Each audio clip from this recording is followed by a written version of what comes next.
Merhaba sevgili Hobihane takipçileri. Güzel bir taco tarifiyle karşınızdayız. Detaylı malzemeler açıklama kısmında.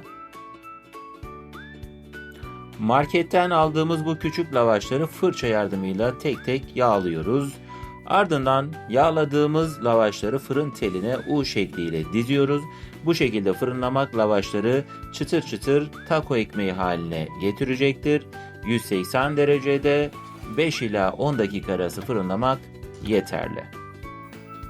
Kıymamızı tavaya alıyoruz. Yapışmaz bir tava kullanmak işinizi kolaylaştıracaktır. Kıymamız bir taraftan kavruluyor.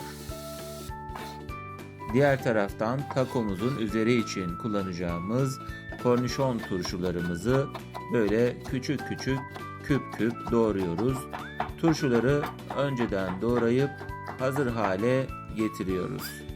Bu şekilde malzemeleri hazır hale getirmek sunum sırasında işinizi kolaylaştıracaktır. Bir adet mor soğan kullanacağız. Bu soğanın yarısı kıymayla birlikte kavrulacak. Diğer yarısı ise diğer garnitürlerle birlikte takomuzun üzerinde kullanılacak. Soğanı da yine böyle küçük küçük küpler halinde doğrayıp önceden hazır hale getiriyoruz. Takomuzun üzeri için kullanacağımız diğer malzeme ise domates. Domatesleri de aynı şekilde küçük küçük doğruyoruz. Küpler haline getiriyoruz. Domates de yine önceden hazırlanılıp bir kenara konulmalı. Mevsim domatesi kullanırsanız tabii ki daha güzel olacak. Domatesimiz takoya hem lezzet hem de renk katacak. Evet, takomuzu renklendirmeye, lezzetlendirmeye devam ediyoruz. Biraz da yeşil lazım bize dedik ve bir avokadoyu alıp soyduk. Şöyle içini de çıkardıktan sonra avokadoyu da diğer malzemeler gibi küçük küpler halinde doğrayıp hazır hale getiriyoruz. Diğer taraftan kıymamız suyunu çekti, yağını bıraktı. Artık soğanımızı ekleyebiliriz. Önceden doğrayıp hazır hale getirdiğim soğanın yarısını ekledim ve soğanla da kıymayı kavuruyoruz. Şimdi bu noktada artık baharat ekleyebiliriz.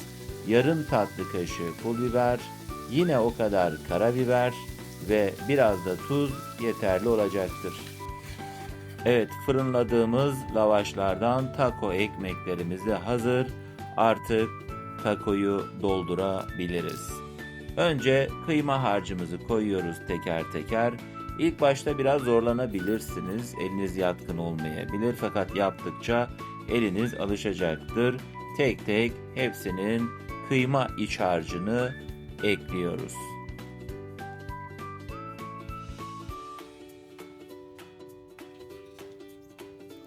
Şimdi sıra geldi eriyebilen bir peynir eklemeye. Ben cheddar peynir kullandım. Siz isterseniz kaşar peynir de kullanabilirsiniz. Fırında 5 dakikada peynirlerimiz eriyecek ve takolar neredeyse hazır hale gelmiş olacak.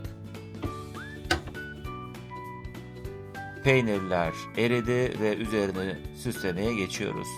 Önce soğanları ekliyoruz. Daha önceden doğrayıp hazır hale getirdiğimiz soğanları küp küp doğrayıp hazır hale getirmiştik. Ardından domatesleri ekleyeceğiz ki domatesle soğan uyumu gerçekten muhteşem. Çok yakışıyor bu ikili birbirine. Olmazsa olmazımız tabii ki mısır.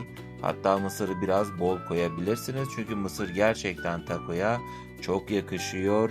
Ve avokadoyu, turşuyu ekleyip çeşitlendiriyoruz. Hem renk olarak hem lezzet olarak gerçekten şölene dönüşüyor. Son olarak da maydanozla yine süslemeyi tamamlıyoruz. Afiyet olsun, şifa olsun. Beğenmeyi ve abone olmayı lütfen unutmayın.